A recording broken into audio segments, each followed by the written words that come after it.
Mister नवीन sir, सहयोगी हमारे Ajay sir, और इनके साथ तमाम हमारे विद्यालय के जितने भी शिक्षक शिक्षिकागण हैं उन तमाम को प्रातः वंदन, साधुवाद। और इसके साथ साथ हमारे इस विद्यालय के जितने भी प्रार्थना सभा कक्ष में जो बच्चे हमारी बातों को ध्यान से सुन रहे हैं उनको भी साधुवाद। और आज बच्चों जान रहे हैं कि आज बहुत ही महत्वपूर्ण दिवस है।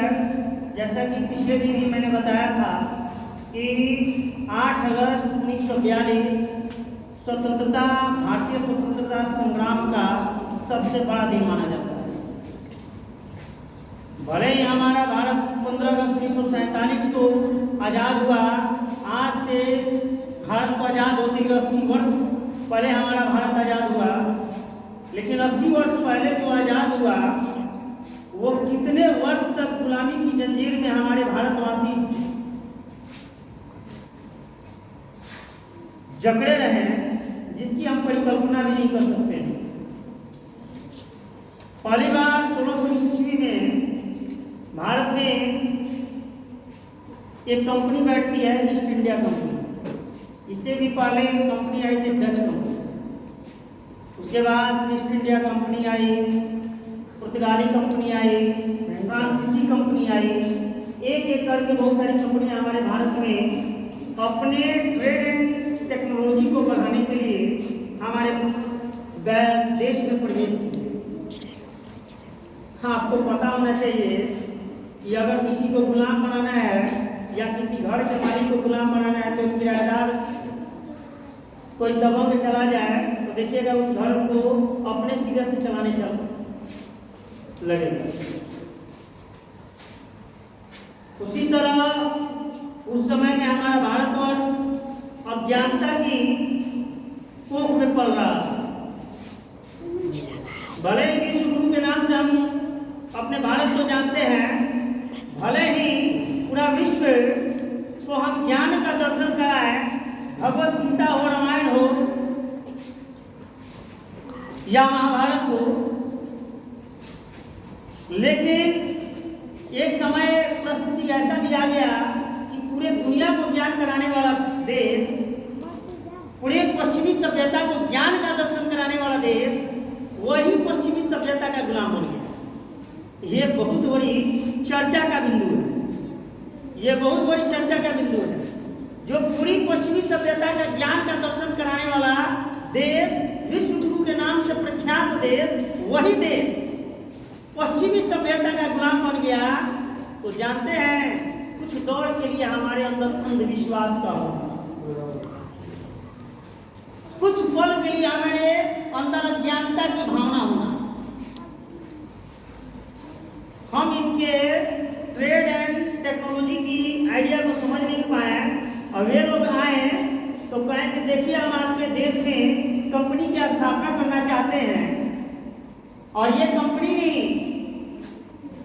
आपको रोजगार देगी, आप इस कंपनी में काम कीजिएगा, इसी कंपनी में आपका बाल बच्चों का रोजगार चलेगा। भारतीयों को अच्छा लगा, यहाँ उस समय में हमारे जो भी मुगल वंश के शासक जहांगीर रहे हों या बहादुर शाह जफर रहे हों, इन लोगों को लगा कि ये तो बात तो बहुत अच्छा लग रहा है कि हमारे देश में कंपनी आएगी, लोगों को स्वरोजगार मिलेगा, लोग काम करेंगे, उनके बच्चे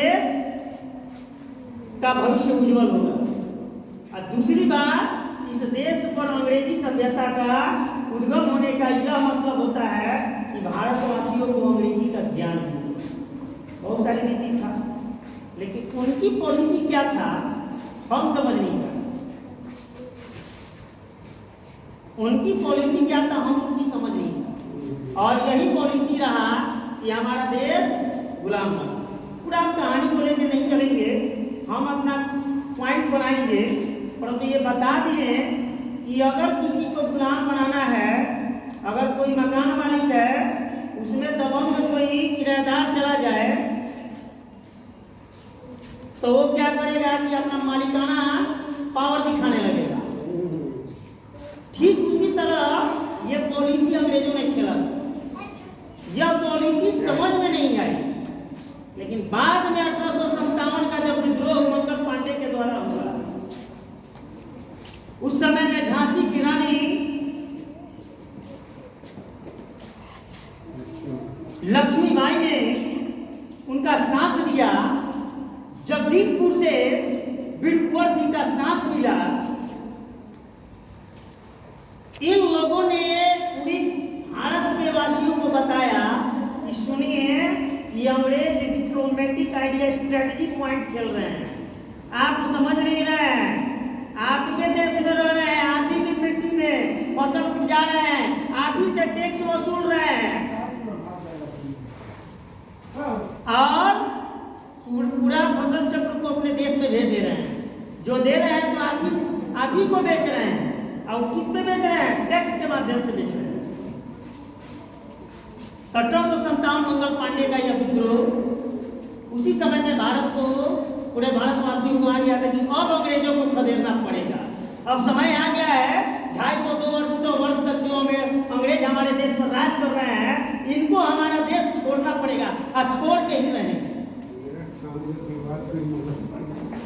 और मंगल पांडे भले इस दुनिया में नहीं रहे हैं, लेकिन उनकी ये स्वतंत्रता का आंदोलन नेतृत्व करना पूरे भारतवासियों को एक मंच के माध्यम से खड़ा कर दिया।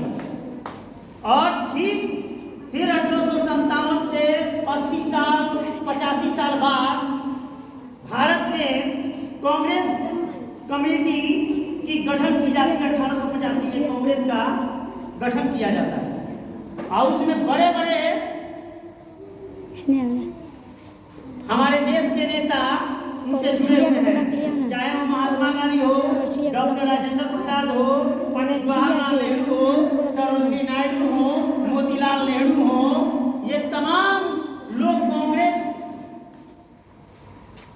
का जो गठन किया गया था 1885 में, उनका साथ दिए। कांग्रेस भर्ती कमेटी से जुड़े रहे और उस समय में प्रथम अध्यक्ष आपको जानकारी होना चाहिए। अब धीरे धीरे भारत अच्छे प्लेटफॉर्म पे जा रहा है, धीरे धीरे अच्छे प्लेटफॉर्म पे जा रहा है। आता है, मैं पूरी कहानी को चर्चा नहीं करूंगा, कहानी को चर्चा करूंगा तो ये 5-6 घंटे से बिल्कुल लग सकता है। 13 अप्रैल 1919 जालियांवाला बाग हत्याकांड। 13 अप्रैल 1919 जालियांवाला बाग हत्याकांड। इसमें क्या होता है कि लंदन यानी इंग्लैंड की राजधानी लंदन के एक व्यक्ति रहते हैं,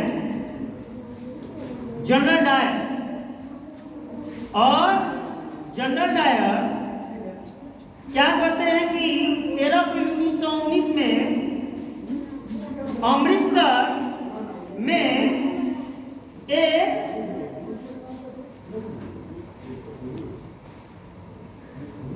अमृतसर में एक सभा का आयोजन हो रहा है और इस सभा का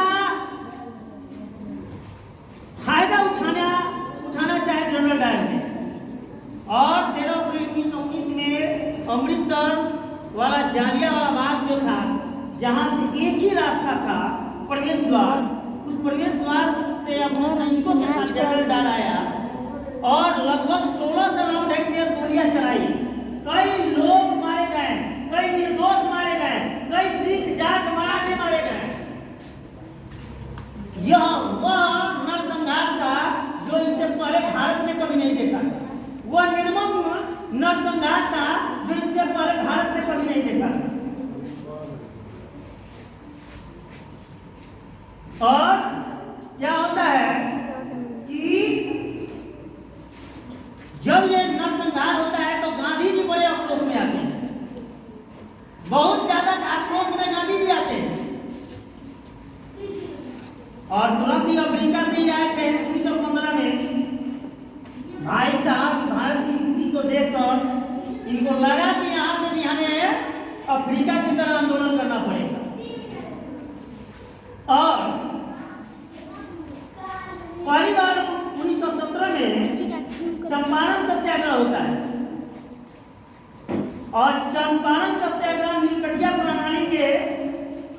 के तौर पे होता है, जहां पे अंग्रेज क्या करते, नील की खेती करते थे। और नील की खेती करने के तत्पश्चात नील की खेती का एक प्रोसेस था कि जहां पे आप जहां पे भूमि नील की खेती की करिएगा वो भूमि बंजर हो जाएगी, वह भूमि बंजर हो जाएगी। दूसरी बात है बंजर होना। तीसरी बात था कि अंग्रेज क्या कर रहे थे, अंग्रेज टैक्सेशन लाद रहे थे, राज्य का जो कर होता है वो लाद रहे थे। अब गांधी जी को लगा कि यहाँ से चंपारण सत्याग्रह, यहीं से चंपारण सत्याग्रह की शुरुआत देखिए।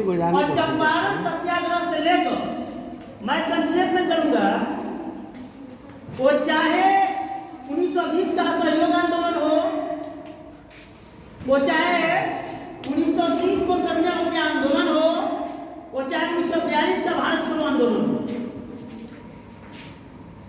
पूरे ये माना जाता है कि 1920 से लेकर 1947 तक गांधी युग के नाम से जाना जाता है। 1920 से 47 तक इसको गांधी एरा के नाम से जाना जाता है। और सही बात है कि 1920 से कौन सा आंदोलन हुआ हो जिसमें गांधी जी ने सक्रिय भाग नहीं लिया। आप या तो 1920 में सविनय के आंदोलन हो, 1920 में 1920 में असहयोग आंदोलन हो, सविनय अभियान आंदोलन 1930 में नमक सत्याग्रह हो, 1942 का भारत छोड़ो आंदोलन। और क्या होता है कि इस बीच में अब गांधी जी ने सारे आंदोलन तो किए जरूर, लेकिन उसमें प्रमुख कहानी उन्होंने कहा कि अब समय आ गया है अंग्रेजों को सबक सिखाना, अब पूरे भारत की भूमि से खदेड़ फेंकना। और 8 अगस्त 1942 आज ही के दिन, 8 अगस्त आज ही के तारीख, भारतीय राष्ट्रीय कांग्रेस अधिवेशन बंबई, भारतीय राष्ट्रीय कांग्रेस अधिवेशन बंबई में क्या करते हैं कि आह्वान करते हैं क्वाइट इंडिया मूवमेंट, यानी भारत पूरे भारत में महात्मा गांधी ने कहा अंग्रेजों भारत छोड़ो। अंग्रेजों से कहा उन्होंने कि अंग्रेजों भारत छोड़ो और भारतवासियों से कहे करो या मरो, करो या मरो, डू एंड डाई। ठीक है। और 8 अगस्त 1942 को डू एंड डाई का नारा दिए। इसमें क्या होता है कि अंग्रेज समझ गए कि लोग खदेड़ने के चक्कर में लगे हैं, और इस बीच में कई नेताओं को नजरबंद कर लिया गया, कई नेताओं को जेल भेज दिया गया, कई नेता मारे गए, कई नेता घायल हुए।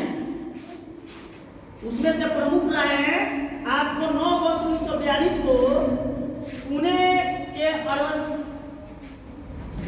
यरवदा जगह है, आगा खां पैलेस में इनको जेल डाल दिया गया, पंडित जवाहरलाल नेहरू को, और इसके साथ साथ सरोजिनी नायडू को भी जेल में डाल दिया गया। बिहार से देश रत्न के नाम से मशहूर डॉक्टर राजेंद्र प्रसाद को जेल में डाल दिया गया, जयप्रकाश नारायण को जेल में डाल दिया गया 9 अगस्त के दिन। और वो प्रयास किए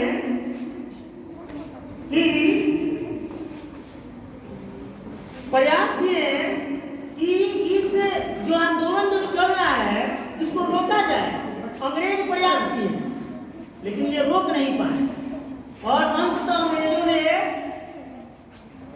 को ये ठानना पड़ा कि अब भारत को छोड़ना ही पड़ेगा, क्योंकि भारत 1942 में जो ये इन्होंने आह्वान किया था भारत छोड़ो आंदोलन, से 1942 में अंग्रेज जो थे द्वितीय विश्व युद्ध में जुड़े हुए थे, उस फेर में फंसे हुए थे, और इसकी समय की नजाकत को देखते हुए गांधी जी ने यह आंदोलन शुरू किया था। हालांकि भारत छोड़ो आंदोलन का पहली बार नारा कौन दिए थे तो मैं आपको बता देता हूं, यूसुफ मेहरा अली ने दिया। इस नाम को आप जानते नहीं होंगे यूसुफ मेहरा अली, लेकिन यूसुफ मेहरा अली ने पहली बार भारत छोड़ो आंदोलन का नारा दिया, लेकिन हम लोग को यही पता होता है कि भारत छोड़ो का नारा दिए थे महात्मा ने, लेकिन ये गलत बात है। भारत छोड़ो आंदोलन का आह्वान किए थे 1942 में। आह्वान करना और नारा देना दोनों में अंतर है। और तब भारत छोड़ो आंदोलन जब 8 अगस्त 1942 को हुआ, तब जाके हमारा भारत को लग गया कि अब हम इस देश को आजाद कर लेंगे। कांग्रेस वर्किंग कमेटी के जितने भी सदस्य थे इनका साथ दिया, और इस बीच हमारा समय आया कि 15 अगस्त 1947 को भारत, आज से एक हफ्ता बाद हम लोग स्वतंत्रता दिवस जो मनाने वाले हैं, वही समय उन्होंने पूरा भारत स्वतंत्र हुआ। और दिल्ली के लाल किला से जब ट्रस्ट डिस्टिनी के स्पीच के माध्यम से पंडित जवाहरलाल नेहरू ने भाषण दिया, कहा कि सारी दुनिया सो रही है तो हमारा हिंदुस्तान जाग रहा है। 12 बजे रात का ये भाषण दे रहे हैं लाल किला पर, सारी दुनिया सो रही है, हमारा भारत जगा हुआ है, क्योंकि भारत हमारा आजाद हो चुका है। और उस समय में स्वतंत्र भारत के सबसे बड़े शहनाई वादन थे उस्ताद बिस्मिल्लाह खान ने। भारत स्वतंत्र जब आह्वान किया गया था तो शहनाई से हमारे देश को अभिवादन कर रहे हैं, जिनको भारत रत्न से अवार्ड से लेकर पुरस्कार से लेकर पद्मश्री पुरस्कार, पद्म भूषण, पद्म विभूषण, संगीत नाटक अकादमी पुरस्कार, ये तमाम पुरस्कार उनको दिया गया। वैसे ने हमारे देश को आह्वान किया और तब भारत हमारा स्वतंत्र हुआ। तो केवल 8 अगस्त एक 15 अगस्त केवल चर्चा का विषय नहीं है। 8 अगस्त वो चर्चा का विषय है जो 8 अगस्त 1942 को भारत के पूरे हिंदुस्तानी, जितने भी हिंदुस्तानी थे, जितने भी बड़े बड़े नेता थे, वो जान लिए थे कि अब भारत हमारा आजाद हो गया। अब भारत आजाद हुआ, यही कारण था। और बड़ी खुशी की बात है कि हमारा भारत स्वतंत्र भारत हुआ और हम स्वतंत्र भारत के निवासी हैं। ठीक है, समय ज्यादा हो चुका है, आप लोगों को विस्तृत हमने ज्ञान दिया, आप इसको जानकारी लेंगे और इन्हीं इसमें जो भी आपको जानकारी होगा और भी दिया